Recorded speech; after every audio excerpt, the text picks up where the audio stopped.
At first glance, a hare looks like a rabbit. Long ears, soft fur, a nervous body ready to run. But look closer and the illusion begins to break. This is not a rabbit.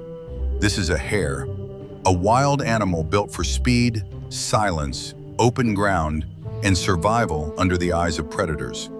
It does not hide deep underground in a burrow. It does not live safely inside a crowded tunnel system. It does not raise helpless young in darkness like a rabbit. The hare belongs to the open field. Its home is the wind. Its shelter is a shallow depression in the grass. Its defense is not a wall of soil, but speed, stillness, hearing, and the ability to vanish in plain sight. This is the story of one of the most misunderstood animals in the countryside, the European brown hare, a creature people have watched for thousands of years, yet still often confused with the rabbit. The difference begins with the body. A hare is larger, longer-legged, and more athletic than a rabbit. Its ears are longer, its body is leaner, its movements are more explosive. Everything about it suggests an animal designed not for digging, but for running. The hind legs are the engine. Long, powerful, and spring-loaded, they allow the hare to launch across open ground in sudden bursts of speed. When danger appears, a hare does not need to reach a tunnel. It must create distance. Fast. A fox may follow scent. A dog may chase movement. A hawk may strike from above. But the hare has evolved for this exposed world. It runs in broken lines. It turns suddenly. It leaps. It freezes. It uses the shape of the field itself. Grass, furrows, shadows, hedges, stones, and low ground as part of its escape. For most of the day, the hare may be almost invisible. It rests in a form. A form is not a burrow. It is a shallow hollow pressed into grass, soil, or vegetation. From above, it may look like nothing at all, just a slight shape in the field. A place where the grass bends differently, a patch of shadow, a body hidden by color, stillness, and patience. Inside the form, the hare lies low. Its ears fold back. Its body becomes part of the ground. Its brown fur matches the dry grasses and earth around it. This is not weakness. This is strategy. Many predators hunt by movement. A hare that runs too early gives itself away. A hare that stays still may be passed without being seen, so the hare waits. A fox crosses the field. The hare does not move. A crow calls overhead. The hare remains pressed into the grass. A human walks along the edge of the path. Still nothing. Only when the danger comes too close does the hare explode from the ground. One moment the field is empty. The next, a brown shape bursts from the grass and races away like a released spring. This is the hare's world. A world where survival depends on knowing the exact second to stay hidden and the exact second to run. Unlike rabbits, hares are usually more solitary. They may gather where food is good or during the breeding season, but they are not the same kind of social underground colony animal as rabbits. They do not depend on tunnels in the same way. Their lives are spread across open farmland, grassland, meadows, moorland edges, and wide fields where they can see danger coming. Their eyes are positioned on the sides of the head, giving them a wide field of view. Their ears are long and sensitive, turning towards small sounds in the grass. Their nose reads scent in the air and on the ground. Every part of the hare is built for detection, because in an open landscape, seeing danger early is everything. At night, the hare becomes more active. The field that looked empty in daylight begins to move. From the form, the hare rises slowly. It stretches. It listens. Then it begins to feed. The diet of a hare is simple, but survival depends on it. Grasses, herbs, young shoots, leaves, crops, bark, and field plants can all become food depending on the season. In spring and summer, fresh green growth provides moisture and energy. In autumn and winter, the hare must work harder, feeding on tougher vegetation, crop remains, and whatever the cold landscape still offers. A hare is a herbivore, but that does not mean its life is peaceful. Every mouthful is taken under risk. When feeding in the open, the hare lifts its head again and again. It chews, stops, listens, scans, then lowers its head again. It may look nervous, but this constant alertness is what keeps it alive. The field is never empty. A fox patrols the hedge. A stoat slips through the grass. A buzzard circles above. A dog barks in the distance. A tractor changes the shape of the land. The hare must understand all of it. Its body is not built for fighting. It is built for avoiding the fight. But there is one season when hares become famous for behavior that looks like battle. Spring. When the days lengthen and the temperature begins to rise, brown hares become more visible. Across open fields they chase, leap, turn, and sometimes stand upright on their hind legs, striking each other with their front paws. This is the origin of the phrase, mad as a March hare. For centuries, people believed the boxing hares were males fighting each other. Sometimes males do compete, but often the most famous boxing is between a female and a male. The female may be resisting unwanted attention, testing the male's persistence, or keeping distance until she is ready to mate. To human eyes, it looks almost comic. Two hares standing upright in the morning light, throwing fast blows with their front paws. But in the hare's world, it is serious. Breeding is not random. The female chooses carefully. The male must follow, pursue, endure, and prove his strength and timing. In the open field, the breeding season is a storm of energy. Chases cross the grass, pairs separate and meet again. Rivals appear, females turn suddenly, males overshoot, bodies twist in mid-run. And for a few weeks, the secretive animal of the field becomes visible. But after mating, the female does not dig a nursery burrow like a rabbit. She gives birth above ground. The young are called leverets, and they are very different from baby rabbits. A newborn rabbit is blind, naked, helpless, and hidden underground. A newborn hare is born with fur. Its eyes are open. Its body is already more developed. This is essential because leverets are born into the open world. They cannot depend on deep tunnels. Their first defense is stillness. The mother hides them in separate places, often in shallow forms among grass or vegetation. She does not stay with them all day. Like many animals that rely on hiding young from predators, she visits only briefly to feed them, reducing the chance that her scent will lead danger to the babies. To a human, a young leveret sitting alone in grass may look abandoned, but usually it is not. It is doing exactly what it is designed to do. Stay still, stay silent, stay hidden. The mother is nearby but not beside it.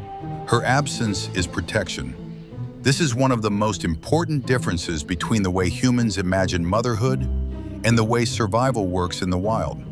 For a hare, love does not always mean staying close. Sometimes it means staying away. A leveret's first days are dangerous.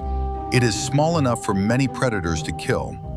Foxes, stoats, crows, buzzards, cats, dogs, and other hunters may all become threats. The leveret survives by becoming almost invisible. Its fur matches the field. Its body lies low. It does not run unless it has to. The mother returns, feeds it quickly, and leaves again. As days pass, the young hare grows stronger. The legs lengthen. The ears lift. The body becomes more coordinated. At first, it moves clumsily through the grass. Then it begins to make short dashes. Soon it can run well enough to use the same strategy as the adults. Speed, silence, and sudden direction changes. A hare's life is shaped by landscapes made by both nature and humans. It can live in farmland, grassland, open fields, field edges, meadows, and rough vegetation.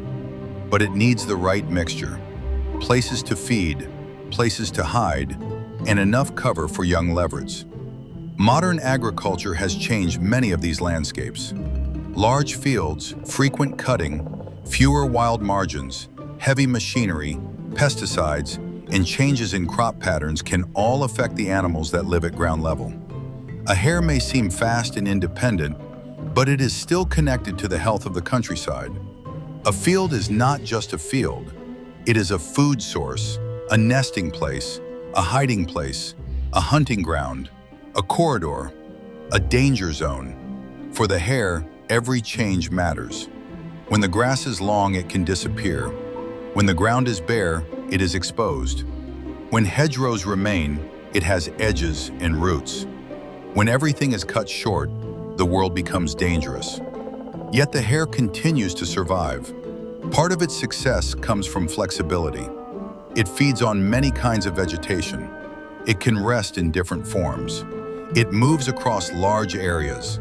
It can breed more than once in a season when conditions allow. But flexibility has limits. Every species has a breaking point. The hare's speed is legendary, but speed cannot outrun habitat loss forever. Still, to see a hare in the wild is to witness one of nature's purest designs. It is not armored. It has no claws for defense, no venom, no sharp teeth for attack, no burrow fortress. Its survival is written in the shape of its body. Long ears, wide eyes, powerful hind legs, light bones, camouflaged fur, explosive acceleration, and a nervous system tuned to danger. The hare lives between panic and patience. It can remain motionless for hours, then run with shocking force. It can seem fragile, then escape from predators that appear certain to catch it. It can disappear in a flat field, not by entering the ground, but by becoming the ground. In winter, the hare faces a different challenge. The grass is shorter, the air is colder, food is less nutritious, shelter is thinner. Predators may have an easier time spotting movement across bare ground. The hare spends more time conserving energy, resting in forms, feeding when conditions allow, and using the smallest advantages in the landscape.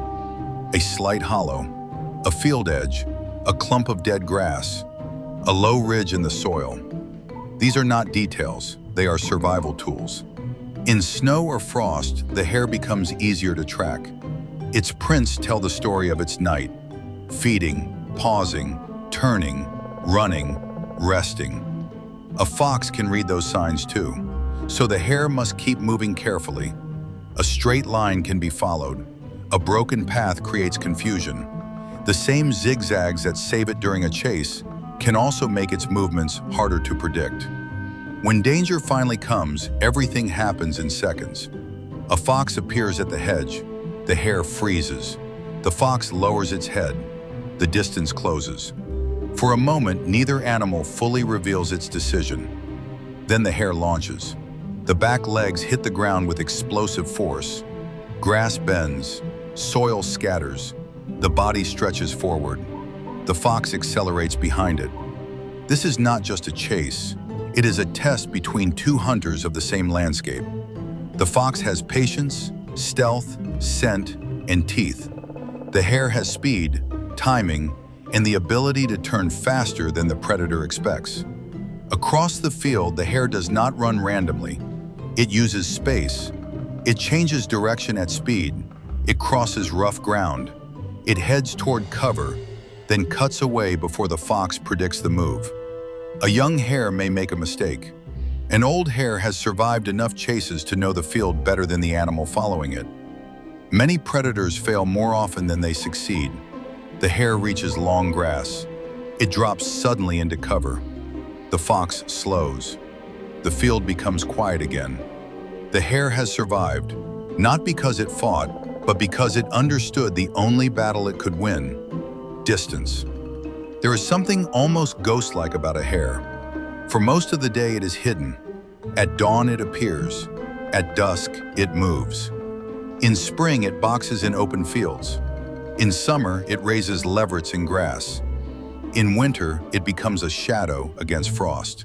It is both common and mysterious, familiar and rarely understood. People see it and say, "Rabbit," but the hare is something older in feeling, wilder, less domestic. Less connected to gardens and burrows, more connected to open land and ancient field edges.